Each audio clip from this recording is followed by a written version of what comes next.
Speaker Chamal Rajapaksa informed Parliament on the determinations made by the Supreme Court regarding the bills that were challenged at the Supreme Court. I am pleased to inform Parliament on the decisions made by the Supreme Court regarding the bills that were challenged at the Supreme Court.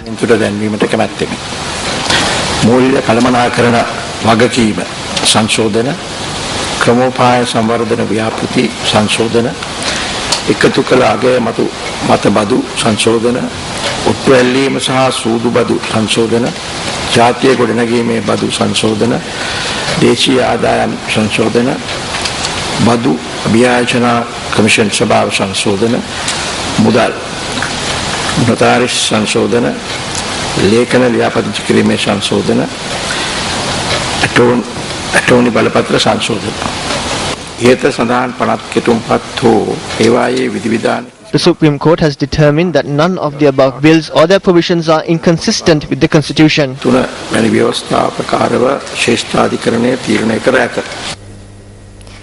Government and opposition MPs expressed their views over several bills at the House of Legislation today. දැනට තියෙනවා මේ රටේ casino. අන්න ඒවා හරහා යනවා මිසක් there are casinos in the country at present. We will only move through them and do not hope to implement any large-scale changes. However, betting or gambling is one of the key attractions in the global tourism industry. It may be something done with a long-term plan, but we have to make those decisions. This tax system should be created and we should undertake that journey.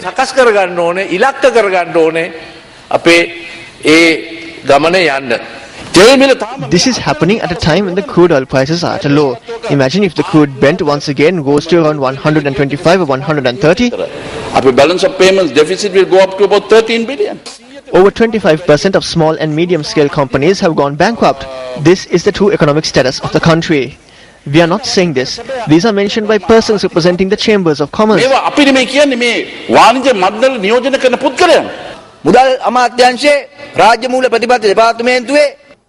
Director General of the State Financial Policy Department at the Ministry of Finance, Mr. Sirivardhana, on the 27th of March 2013, had typed this letter assuming that this bill may be passed in Parliament. According to what is stated in this, the person and the companies, yes, this also concerns companies. However, you have presented this bill with a clause which gives ownership of land in Sri Lanka to a person who is not a Sri Lankan.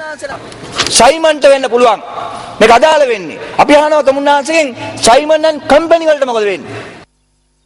Speaking in Parliament today, Minister of External Affairs Professor G.L. Peiris said that the government's stance on the US-sponsored resolution on Sri Lanka has not changed. The minister made this comment in response to a question raised by opposition leader Ranil Wickremesinghe on the time frame for implementing the LLRC report recommendations.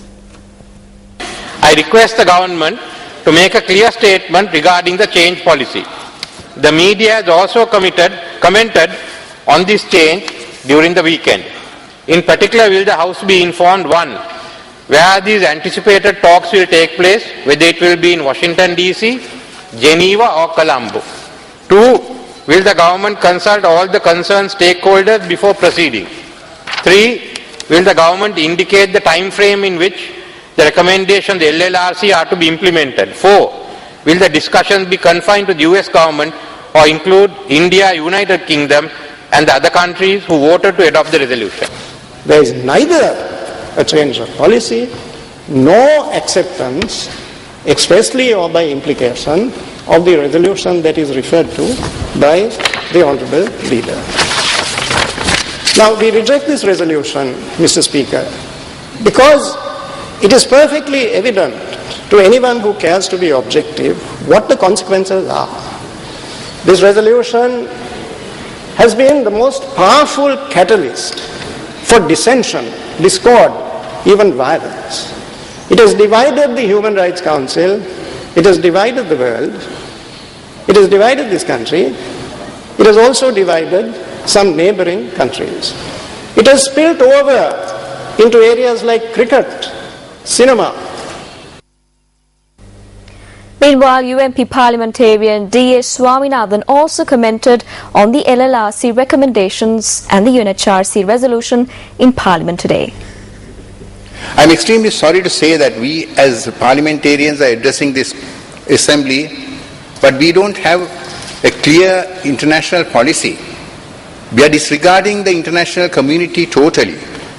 We cannot live like frogs in the well. I mean, we can't just talk in this parliament about our internal problem and without having due respect to the foreign affairs of this country and to have respect to the international community is in fact really a backward way of thinking. And I think ultimately the government of Sri Lanka should at least adhere to the basic principle that has been laid down by the Geneva resolution.